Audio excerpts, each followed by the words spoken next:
दोस्तों आप देख रहे हैं पिस्टल भोजपुरी 2.0 चैनल। इस चैनल में आप सभी का स्वागत है। अगर इस चैनल पर पहली बार हैं तो सब्सक्राइब कर लीजिएगा और बेल आइकन को दबा लीजिएगा ताकि खेसारी लाल यादव जी का हर एक अपडेट आपको सबसे पहले मिल सके। दोस्तों यहाँ पर भोजपुरी इंडस्ट्री में किसी को कोई भी बयानबाजी कर देना है, उसके बारे में सोचना नहीं है क्या सही है क्या गलत है। मैंने देखा बहुत सारी वीडियोज बन रही है कि खेसारी लाल यादव और जो चिंटू पांडे और उनके पिताजी के बीच जो भी विवाद चल रहा है उसका जड़ काजल राघवानी है।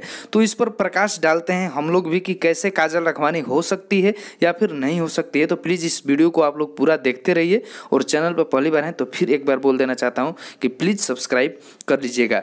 दोस्तों इस विवाद की शुरुआत कहां से होती है? सबसे पहले इस विवाद की शुरुआत होती है काजल राघवानी और खेसारी लाल यादव के बीच ही।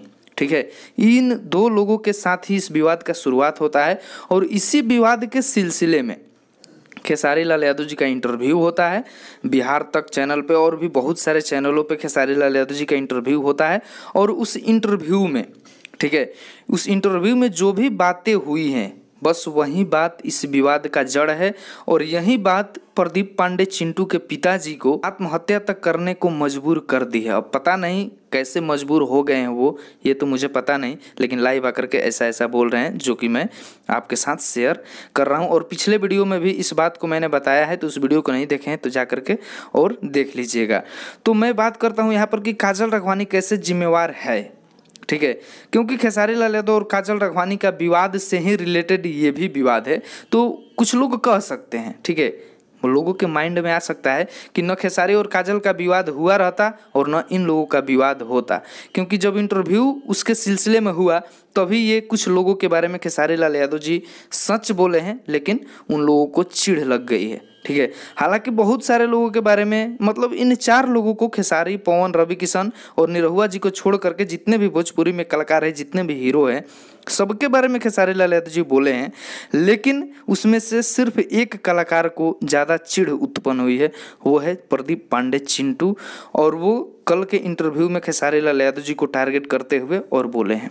हालांकि उनको नहीं बोला गया है, पर्सनली उनको नहीं बोला गया है, लेकिन शायद मुझे लग रहा है कि वो डायरेक्टर साहब के बेटे हैं, इसलिए उनको ज़्यादा शर्मिंदगी लग रही है इस बात से और इस बात से वो ज़्यादा चिढ़े हुए हैं।